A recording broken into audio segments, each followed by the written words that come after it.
ప్రియులారా, మన ప్రభు అయిన యేసు క్రీస్తు నామంలో మీకు శుభోదయం.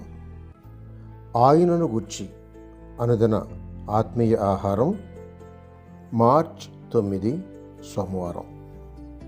నేటి మన ధ్యాన లేఖనం రాజులు 2వ గ్రంథం 2వ అధ్యాయం 9వ వచనం.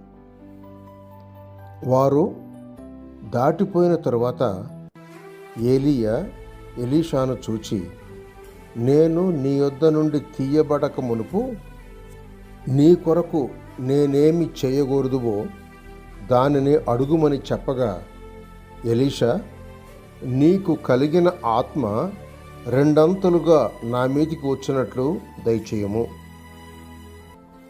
వ్యాఖ్యానాంశం ఏలీయా ఎలీషా. వ్యాఖ్యానాంశం ఏలీయా ఎలీషా. వ్యాఖ్యానం: ఏలీయా పైకి ఆరోహణైపోయాడు కానీ తన దుప్పటి క్రింద పడవేసి పైకి వెళ్ళిపోయాడు. దానినే పట్టుకొని విడువబడిన ఎలీషా రెట్టింపుగా పనిచేశాడు. ఈ కృపాదినాలలో అదే ప్రకారం పని జరగాలి. క్రీస్తు చనిపోయి లేచి 40 దినములు గడిపిన పిమ్మట శిష్యులు చూస్తుండగానే పైకి వెళ్ళిపోయాడు.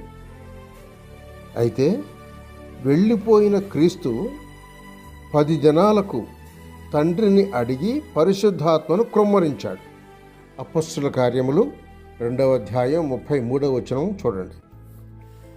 అలాగూ విడువబడిన ఎలీషా ఆ దుప్పటిని ఆధారం చేసుకొని ఏ విధంగా రెట్టింపుగా పనిచేశాడో, అలాగే లోకంలో సాక్షులుగా విడువబడిన క్రీస్తు వారు పంపబడిన ఆత్మశక్తిని ఆధారం చేసుకొని పోరాడి క్రీస్తు చేసిన పనుల కంటే గొప్ప వాటిని చేయబద్ధులై ఉన్నారు.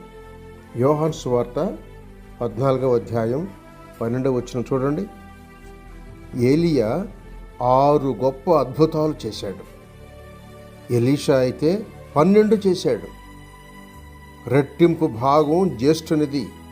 ద్వితీయోపదేశకాండం 21వ అధ్యాయం 17వ వచనం ఆ విధంగా చెప్తోంది. క్రీస్తును గైకొనిన వారు ఇప్పుడు జ్యేష్ఠులే, ఎందుకంటే వారు జ్యేష్ఠుల సంఘానికి చెంది ఉన్నారు. హెబ్రీయులకు రాసిన పత్రిక 12వ అధ్యాయం 23వ వచనం చూడండి. అలాగైతే మీరు క్రీస్తు యేసు అనుగ్రహించు శక్తిని పొంది గొప్ప కార్యాలు చేయుచున్నారా? లేదా మీ జవాబేంటి? తక్కువగా జీవించకండి. ఎలాగంటే క్రీస్తు గొప్పవాడు. సహోదరుడు సైలస్ ఫాక్స్. శుభములతో వందనాలు.